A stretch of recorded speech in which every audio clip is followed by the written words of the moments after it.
गिबियाव बिएन बड' निउस चेनेलाव बयखौ बरायबाय। चेनेलाव गोदानब्ला अननानै चेनेलखौ साबस्क्राइब खालाम आरो खौरांखौ मोजां मोनोब्ला लाइक खालामना हो। दानिया खौरांखौ जोबजासिम फारियै खोनासंलांदो। गिबि खौराङाव दङ, हरखाब सारअन्थाइ गावनायजों माथाम मोसौनि जिउ खहा जादों।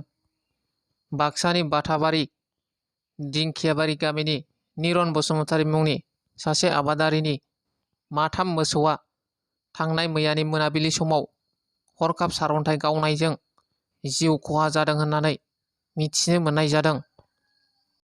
सावथुन नायनो मोजां मोनग्रा आरो अनसायग्राफोरनि थाखाय जोबोरैनो गोजोनथाव खौरां। मुंदांखा सावथुन लिरगिरि एबा फेस्ला फाव खालामग्रा प्रबिन बर' एबा मैथा बर' लिरनाय मिस्टार ग्रेजुएट समाजारि आरो फेस्ला सावथुनाव फावखुंग्रि महरै मनीषा मोसाहारि आरो फावखुंगुर महरै बिरफुं महिलारिखौ नुनो मोनगोन।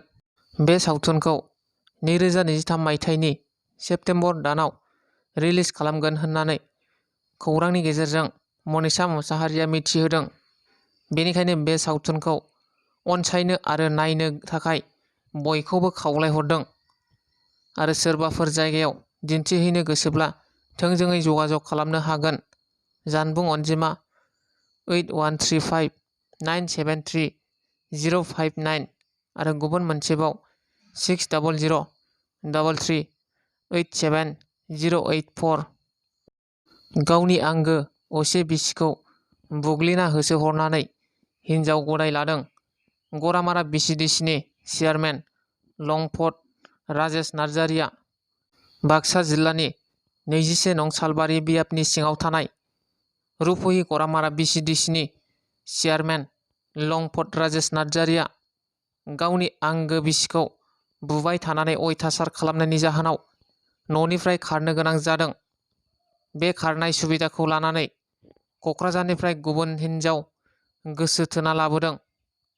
खौरांनि गेजेरजों फोरमायदों दि लंफट राजेश नार्जारिनि न'आ बाक्सा जिल्लानि रुपहि हालामनि लावरिपारा गामियाव। गावनि बिसिया फोरमायनाय बादिब्ला गाव थासेयावबो गावजों लोगोसे 8 बोसोर बैसोनि सासे फिसा थासेयावबो गुबुन हिनजाव लाना फैनायनि थाखाय दुखु मोननाय फोरमायदों आरो गोबाव समनिफ्रायनो गावखौ अयथासार खालामबोबाय थादों।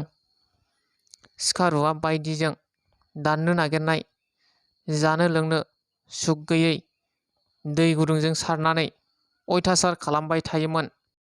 खौरांनि गेजेरजों बिटिआर सरकारखौ खावलायदों दि लंफट राजेश नार्जारिखौ चेयारमेन बिबाननिफ्राय बोख्लायनांगौ होनना प्रमद बर' बिथांनिसिम खावलायहरदों आरो लोगोसे पुलिस बिफानखौबो खावलायदों दि चेयारमेन राजेश नार्जारिखौ थाबैनो एरेस्ट खालामनो दाबि दैखांदों।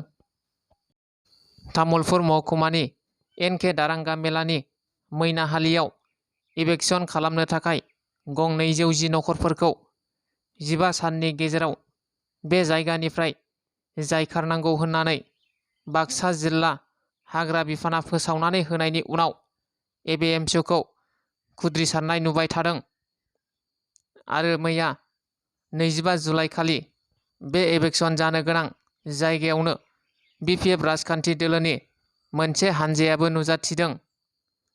कलायगाव बियाबनि एमएलए दुर्गा दास बर'आ एभेक्सन खालामनो नागिरनाय जायगायाव नुजाथिहैनानै एनके दारांगा मेलायाव एभेक्सन खालामनो नागिरनायनि हेंथायै बिपिएफ दोलोआ बेरेखा होननानै बुंथिदों। प्रमद बर'नि सरकारा बे जायगानि सुबुंफोरनो हानि फाट्टा होनोसो नांगौमोन, नाथाय बेनि सोलायै होखारनोसो नागिरनाया दुखुनांथाव। जुदि एभेक्सन खालामो, बेनि सिगाङावनो बे जायगानि सुबुंफोरनो थांनानै थानो थाखाय राहा खालामनानै होनो नांगौ होननानैबो दाबि खालामदों। लोगोसे बिटिसि गोरोबथानि बायदियै 2003 मायथाइनि सिगां जायफोर सुबुंफोरा बिटिसिआव रायजो जाबोदों, बिसोर साफ्रोमबो सुबुंफोरनो हानि फाट्टा होनो नांसिगौमोन। नाथाय प्रमद बर'आ होखारनो थांखि लानाया दुखुनांथाव होननानै बुंथिबावदों। एमएलए दुर्गा दास बर'आ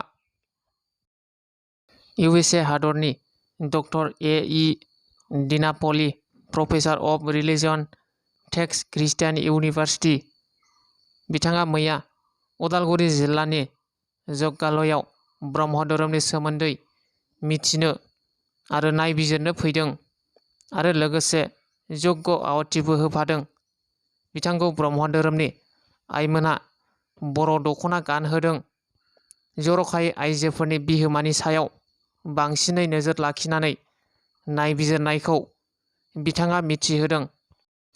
दिनैनि खौराङा बेखिनियानो। नोंथांमोना भिडिअखौ नायनानै मोजां मोनदोंब्ला लाइक खालाम आरो चेनेलाव गोदानब्ला साबस्क्राइब खालामना लादो।